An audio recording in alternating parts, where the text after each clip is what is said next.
Là, je suis pris de court, hein. C'est peut-être ça la blague en fait, c'est les plus courtes sont les meilleures. Je suis Laurent Sévenier, j'ai quelques longues années sur cette planète Terre, un parcours plutôt commercial, un parcours plutôt atypique, un parcours plutôt d'expérience ou, comme on dirait dans le monde de l'informatique, d'itération. J'ai atterri dans le monde du no-code il y a 4 ans, après avoir fait plein de choses par ailleurs.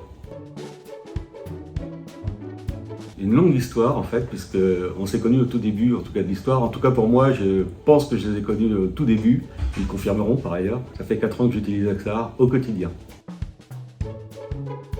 Il est passé d'un outil qui était, on va dire, de niveau simple et d'accès simple pour quiconque voudrait se mettre no code aujourd'hui, à un outil avec des fonctionnalités lourdes et avancées, une algorithmie riche. Ça peut se matérialiser par exemple par les systèmes de liaison entre utilisateurs ou entre parcours, où on rentre vraiment sur des fonctions qui méritent en fait de passer du temps à les comprendre, à les mapper, à les visualiser.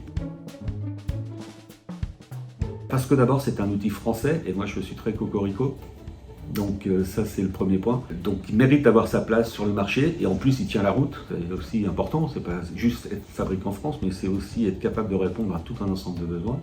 Et du coup parce qu'il est français, il a une culture de la donnée sous l'angle du fameux RGPD. Mais quand on veut vraiment se développer sous un angle professionnel, on va être confronté à des problématiques de données et pour le coup il faut mieux dès le départ partir bien armé. Et c'est là où je me suis dit que ça refait vraiment le job. Vas-y, fonce. C'est tout ce que je peux dire. Tu vas découvrir un champ des possibles insoupçonné au départ. Tu vas vraiment prendre du plaisir à créer tout un ensemble de services, voire un écosystème de services pour toi-même, pour tes clients, pour ta famille, pourquoi pas. Enfin, tu peux décliner à l'infini et digitaliser ta vie, mais dans une manière privée. C'est toi qui garde la main sur ta vie, tes données, c'est toi qui deviens au centre de tout ton écosystème, tu ne dépends plus.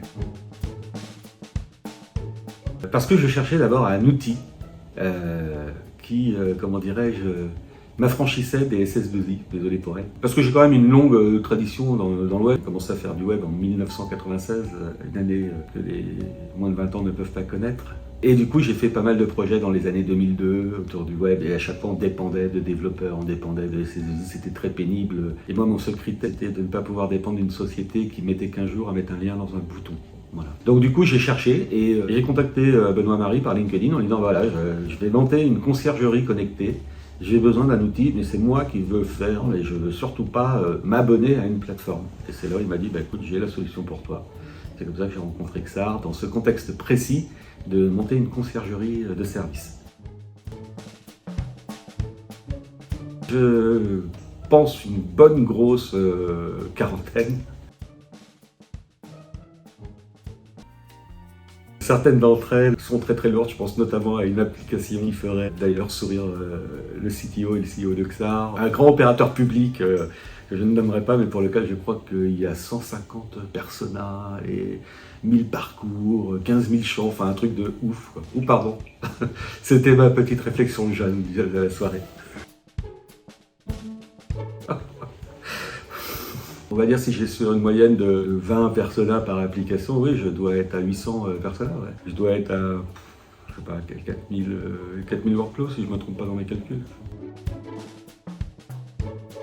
Aujourd'hui, j'ai envie de dire, c'est toutes les liaisons. C'est incroyable parce que c'est très perturbant quand on ne vient pas du monde de l'informatique. Et en fait, maintenant que j'ai découvert le sujet, que je l'ai mis en œuvre, finalement, je trouve que c'est géant. Il faut vraiment calculer le truc avant de se lancer, savoir ce que je veux lier, comment je vais lier, c'est quoi la source de ma liaison. Je suis quelqu'un qui croit dans la vie. Tous les jours, j'essaye de me dire, et je rate parfois des rendez-vous avec moi-même à ce sujet, la vie est belle, et merci la vie. Parce que justement, la vie est belle et qu'elle est pleine de ressources, elle est pleine de possibilités pour celui ou celle qui a juste envie d'être heureux. Bonne chance.